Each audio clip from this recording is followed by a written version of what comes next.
Hello and welcome to Basic Arithmetic Without a Calculator.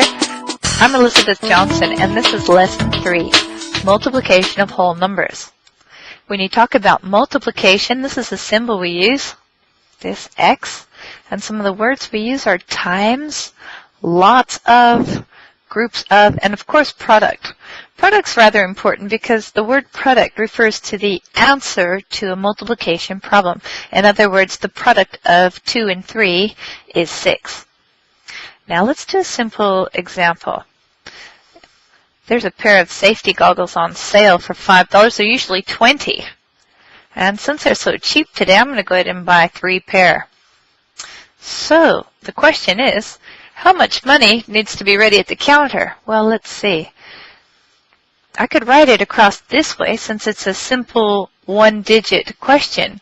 So $5 times 3 pair of goggles is going to cost $15.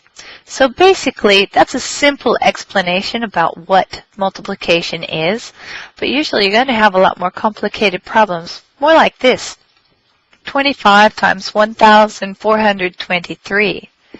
Now, if I've got a question like that, I'm not going to want to try to do it in my head. I might start actually by rewriting the problem. Rewriting it the way we did the addition and subtraction problems. You've got 1,423 on top, 25 at the bottom. They're lined up against the right. Units on top of units, tens on top of tens, hundreds, thousands, tens, thousands, and so forth. After that, you're going to take the multiplication symbol and you're going to take a bar across the bottom and then you're going to be ready to work. Now you might have noticed that the 25 used to be in the front and I took the liberty of putting it after here. You can do that in multiplication, but don't try it in subtraction or in division because it will actually change your answer if you swap them around. But in multiplication, actually makes your work a bit easier to do it this way. Now let's go ahead and set about solving this question. You've got, with multiplication, to start with the bottom right-hand digit, and then you multiply it times the top row, each number in turn from the right to the left. So I'll multiply times the 3, the 2, the 4, and the 1. We're not finished with that.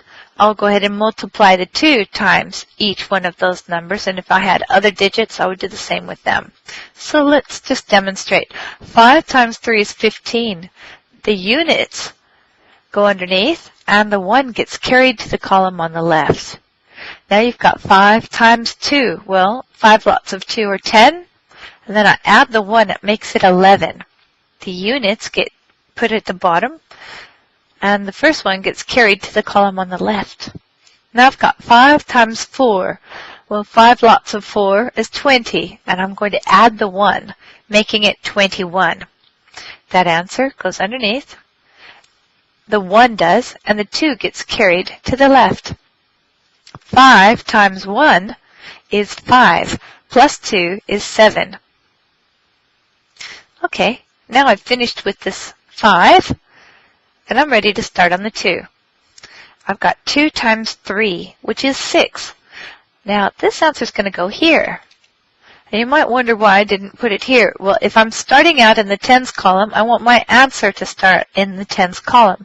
Same thing if I had anything in the hundreds column, I'd want it to start out down here, or the thousands would start out in the thousands column. So it's important to keep them straight. And in order to make sure I keep it in the right column, I might even use what they call a placeholder, a 0, and put it here to make sure that the 6 starts in the tens column where it's supposed to. Now I've got 2 times 2, which is 4. I'm going to put that in the next slot to the left. I've got 2 times 4, which is 8. Again, working my way to the left. 2 times 1 now, which is 2. All right, now I've done all my multiplication. I'm finished with that. What do I do now? I'm going to add these two together. And if you saw video number 1 about addition, you'll remember that you start at the right and you work your way over to the left. 5 plus 0 is 5. 1 plus 6 is 7. 1 plus 4, well, that makes 5. 7 plus 8 is 15. I'm going to put the 5 underneath and carry the 1 again. I've got 1 plus 2, which is 3. So that's how you solve a bigger multiplication problem. Of course, it's always going to be easy for you if you can remember your multiplication tables. If you have trouble remembering your tables at this time, one way that you can go about remembering them is to print off the multiplication chart that came in the same place where you got this video. If there isn't one available for you, ask your teacher and have him print one off. To go about filling in this table, what you need to do is notice that there are numbers across the top, and those numbers get multiplied times the numbers down the side. So for example, 1 times 1 is 1, and 2 times 2 is 4. You'll notice that the ones down the diagonal have already been done for you. Those are the square numbers.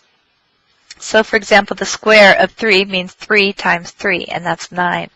What I want you to do after you've printed this sheet off is take a pen and start to fill in all the very easy answers. 1 times 1 is 1. 1 times 2, one lot of 2 is 2. 1 times 3 is 3. Pretty simple. Go ahead and fill out the top row. That's an easy one, and it's going to be mirrored down the side. 1 times 2 is 2, and so forth. 2 times 4 is going to be 8. Just fill in all the very easy ones. When you've finished filling in the easy ones, I want you to not get out a calculator. Don't count on your fingers. Just find the ones that don't come easily to you and get a highlighter and highlight those ones. So for example, if you can't remember 5 times 6 is 30, just go ahead and put a highlighter on there first. Maybe you can't remember 5 times 7, or you can't remember 7 times 6. All the ones that might be difficult for you, go ahead and highlight them all. When you've finished with your highlighter, go ahead and get a pen and a calculator and fill in the rest of your table. So for example, the 5 times the 6 would be 30. And so forth. Go ahead and fill in the whole table.